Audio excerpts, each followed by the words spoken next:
त्यांच्यावर डेफिनेटली दबाव होता, कारण सत्ताधाऱ्यांनी सांगितलं की हिला उडवायचं. ओके, मग आता माझे पेपर व्यवस्थित आहेत म्हणून आता त्यांनी मला ज्युरिस्डिक्शनवर उडवलं की माझा एसडीओ पालघरला राईट्स नाहीयेत मला कास्ट सर्टिफिकेट द्यायचं. ओके, आता सदा सरवणकरची मुलगी जी आता जिनी माझ्या विरोधात केस केली, तिचं पण जात सर्टिफिकेट जे आहे ते वैभववाडीचं आहे. ओके, तिचा पण जन्म मुंबईत झालाय, तिच्या बापाचाही जन्म मुंबईत झालाय, पण त्यांनी वैभववाडीत तिचे आजोबा राहत होते म्हणून तिकडनं तिने सर्टिफिकेट काढलं. तसं माझे आजोबा पालघरला राहत होते, मी पालघरून सर्टिफिकेट काढलं. मग काहीतरी रिझन घेऊन उडवायचं, हे मला वाटतं सत्तेचा दुरुपयोग आहे. खूप प्रेशर होतं त्या कमिटीवर, कसलं ते मी सांगणार नाही. ओके, पण त्या कमिटीवर खूप प्रेशर होतं आणि म्हणून आमचं हिअरिंग झालेलं आणि आज त्यांनी ऑर्डर काढली की पालघरला एसडीओला, जे मला निवडणुकीच्या पूर्वी, निवडणूक लढायच्या आधी तुम्हाला सर्टिफिकेट द्यायला लागतं, ते मला एसडीओ पालघरनी दिलं होतं. ओके, त्याला राईट्स नाहीयेत एसडीओला माझं सर्टिफिकेट द्यायचा, याच्यावर त्यांनी माझं सर्टिफिकेट इनव्हॅलिड केलं. आपण ज्यावेळेस महापौर राहिला होता याआधी तुम्ही खुल्या वर्गातून म्हणजे उभं राहायचा, पण यावेळेस तुम्ही कास्ट सर्टिफिकेट दाखल करून असं त्यांनी आरोप केलाय. त्यामध्ये तुम्हाला काय तफावत वाटेल की मागच्याच तुम्ही खुल्या वर्गातून उभं राहिला होता त्यावेळेस तुम्ही कास्ट सर्टिफिकेट न दाखल असं त्यामध्ये नमूद करण्यात. आता ते सदा सरवणकर सुद्धा खुल्या विभागातच राहिला होता ना आजपर्यंत.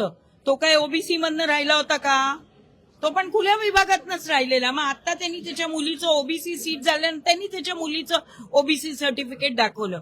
दुसऱ्यावर आरोप करायचे, ठीक आहे, मी त्यावेळेला ओपन मधनं राहिलेले, आता ओबीसी झाला वॉर्ड म्हणून ओबीसी सर्टिफिकेट. हाच मुद्द्यावरून जे ते एकंदरीत लाईन नमूद करून तुमचं जे जात पडताळणी प्रमाणपत्र आहे ते रद्द करण्यात आलं आणि तुमच्या पदावर आता त्याच्यामुळे एकंदरीत टांगती तलवार असं म्हटलं जातं. ठीक आहे ना, बघा, टांगती तलवार आहे म्हणजे मी ते लढाई करणार आहे. टांगती तलवार येईल तेव्हा बघू तलवार कोणावर पडते. विशेष म्हणजे विरोधी जो निकाल आलेला आहे त्याच्यामध्ये असं सांगण्यात आलं की तुम्हाला वंशावळ जी आहे ती सिद्ध करता आलेली नाहीये. ती सिद्ध करण्यासाठी हे बघा, तुम्ही यासाठी काही नव्याने पुरावे सादर करणार आहे का? दुसरी गोष्ट, 90 दिवसांचा अवधी आहे, पुन्हा तुम्ही अपीलात जाणार आहात? डेफिनेटली अपीलात जाणार मी. 1911 माझे पंजोबा 1911 आणि 1927चा जे पुरावे दिले आहेत आणि मी मोडी लिपीतले आमच्या मोडी लिपीतले जे आमचे पुरावे होते ते सुद्धा मी त्यांना पुरावे दिलेत. मोडी लिपीतलं मराठीमध्ये ट्रान्सलेट करून दिलेलं आहे. त्यामुळे त्यावेळेला मोडी लिपीतले पुरावे सुद्धा यांनी ग्राह्य धरलेले नाही. आणि 1911चा माझा पंजोबांचा पुरावा आहे, 1927चा माझा पंजोबांचा पुरावा आहे. हे सगळं असताना देखील त्यांनी मला म्हणजे माझं कास्ट व्हॅलिडिटी मला दिली नाही. ठीक आहे. विशेष बाब म्हणजे विरोधी पक्षावर बसणाऱ्यांमधल्या 4 नगरसेवकांचं पद जे ते सदस्यत्व जे ते रद्द करण्यात आलेलं आहे. तुम्ही 4थ्या नंबर फक्त विरोधी पक्षातलंच होत्याच, कारण त्यांना असं वाटतं की यांची सर्टिफिकेट रद्द केली, चौघांची केली, उरलेल्यांची ज्याच्या कास्ट व्हॅलिडिटीची ज्यांच्याकडे चालू आहे, कदाचित ते आपलं नगरसेवक पद वाचवायला कदाचित आमच्याकडे येतील.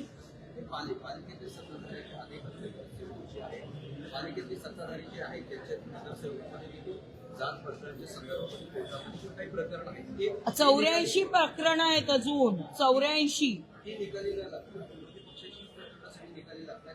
त्याच्यावरनं तुम्ही समजा ना राजकारण काय. 84 प्रकरण आहेत सगळ्या सभागृहात मिळून. ते फक्त शिवसेना उभाटावरच त्याच आणतायत.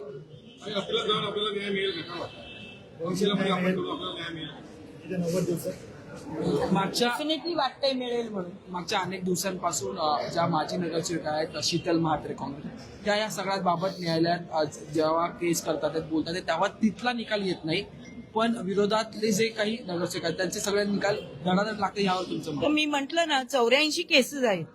ओके, त्यातल्या 4 फक्त उभाटाचेच काढले त्यांनी, बाकीच्या काढल्या नाहीत. का काढल्या नाहीत याचं उत्तर आहे. असं म्हटलं जातं की तुमच्या पक्षातील आणखी काही नगरसेवकांची नावं सुद्धा आगामी काळात जे ते अशा पद्धतीने समोर येऊ शकतात. आमच्या पक्षातले अनेक लोकांचे आहेत त्याच्यावर त्यांनी केसेस टाकलेले आहेत आणि त्याचा कदाचित ते असाच निकाल लावतील जसा माझा लावलाय आज तसंच. यात एक पॉलिटिकल इंटरेस्टिंग मुद्दा आहे की तुमचं पद जर रद्द झालं तर थेट शिंदेच्या शिवसेनेकडून जे उमेदवार होते त्यांना सेकंड आताची ही कसं आहे म्हणजे महानगरपालिकेला सेकंड जो असतो त्याला डिक्लेअर करतात. ओके, सेकंडला डिक्लेअर करतात. त्यामुळे ते फार सोपा मार्ग आहे ना. जात पडताळणी समितीला दबाव टाकायचा, मग ते रद्द झालं जात पडताळणीचं की आपोआप आपल्या पक्षाचा नगरसेवक त्याच्यामध्ये येतो. मग हा दबाव नेमका कोणाकडून भाजपकडून की शिंदेच्या नाही, शिवसेने? भाजपकडनं काय दबाव नाही आहे, शिंदेच्या सेनेकडनं दबाव. भाजप कशाला शिंदेच्या सेनेचे नगरसेवक अंगावर घेईल, वाढवायला बघेल. ते वाढवायला नाही बघणार भाजप. पण तुम्ही आता ही लढाई 3 महिन्यात लढणार ना, लढणार, कायदेशीर लढणार.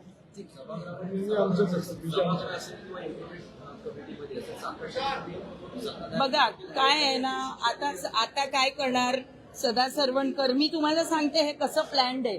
सदा सरवणकर 2-3 आठवडे पूर्वी किंवा 1 महिना आधी इथे येऊन सांगून गेला की माझी मुलगी आता नगरसेवक होणार आहे, त्यामुळे तुम्ही सभागृहात लवकर डिक्लेअर करा. ज्या दिवशी इनव्हॅलिड येईल सर्टिफिकेट त्या दिवशी तुम्ही लवकर डिक्लेअर करा की विशाखा राऊत रद्दबदल झाली आणि प्रिया सरवणकरला आत घेणार.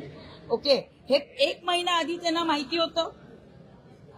1 महिना आधी त्याला माहिती होतं. त्याला स्वप्न पडलं होतं का? नाही.